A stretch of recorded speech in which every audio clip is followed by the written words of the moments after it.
సంపర్క్ ఎక్స్ప్రెస్లో హైదరాబాద్ నుంచి కడప వచ్చిన నసీరా బేగం ఆఫియా సమ్రీన్ నుంచి 60 తులాల బంగారు ఆభరణాలు గుర్తు తెలియని వ్యక్తులు దోచుకున్నారు. లగేజ్ సర్దుకుంటున్న సమయంలో 4 వ్యక్తులు వచ్చి తమను ఏమార్చి నగలు దోచుకున్నారని బాధితులు ఫిర్యాదు చేశారు. వీరి ఫిర్యాదుపై పోలీసులు నిర్లక్ష్యంగా వ్యవహరించారని బాధితులు ఆరోపిస్తున్నారు.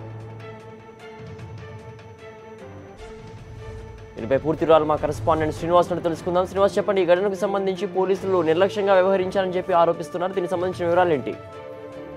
సిద్ధు, నిన్న సాయంత్రం 6:30 గంటల సమయంలో సంపర్క్ క్రాంతి ఎక్స్ప్రెస్ హైదరాబాద్ నుంచి కడప చేరుకుంది. ఈ నేపథ్యంలో కొంతమంది వ్యక్తులు, అంటే ఒక 5 మంది కమలాపురం, అంటే కడపకు ఒక 25 కిలోమీటర్ల దూరంలోనే ఉంటుంది, ఈ కమలాపురంలో ఎక్కి కడపలో ఈ బ్యాగులు సర్దుకునే విధంగా వాళ్ళందరికీ, అంటే ఎవరైతే మహిళలు ఉన్నారో ఈ నర్సరీను అదేవిధంగా ఆసియా అనేటువంటి వీళ్ళిద్దరికి కూడా అడ్డము కనపడకుండా, వీళ్ళు బ్యాగులు సర్దే కనపడకుండా వాళ్ళ బ్యాగులను కూడా వీళ్ళ వాటిల్లో పెట్టుకొని ఏమార్చి వాళ్ళు వెళ్ళిపోయినటువంటి పరిస్థితి. ఇమీడియట్ గా వాళ్ళు వెళ్ళిపోయినాక ఇమీడియట్ గా గమనించి స్థానికంగా ఉన్నటువంటి రైల్వే పోలీసులకి ఫిర్యాదు చేసినప్పటికీ కూడా వాళ్ళు ఇమీడియట్ గా రెస్పాండ్ అయి ఉంటే దొంగల్ని స్థానిక పోలీసుల సాయంతో పట్టుకునే అవకాశం ఉండేది అనేది ఇప్పుడు బాధితులు ఆరోపిస్తున్నారు. దాదాపుగా 60 తులాలు, దాదాపు 600 గ్రాముల బంగారము భారీగా చోరీకి గురైంది. 2 బ్యాగులను కూడా వాళ్ళు ఒక పథకం ప్రకారమే ఈ విధంగా చేసి, ఇట్లా పెళ్లిళ్ళకి సీజన్ కాబట్టి పెళ్లిళ్ళకి వెళ్ళి వస్తున్న వాళ్ళని టార్గెట్ చేస్తూ ఈ విధంగా చేశారనేది ఇక్కడ స్పష్టంగా అర్థమవుతుంది.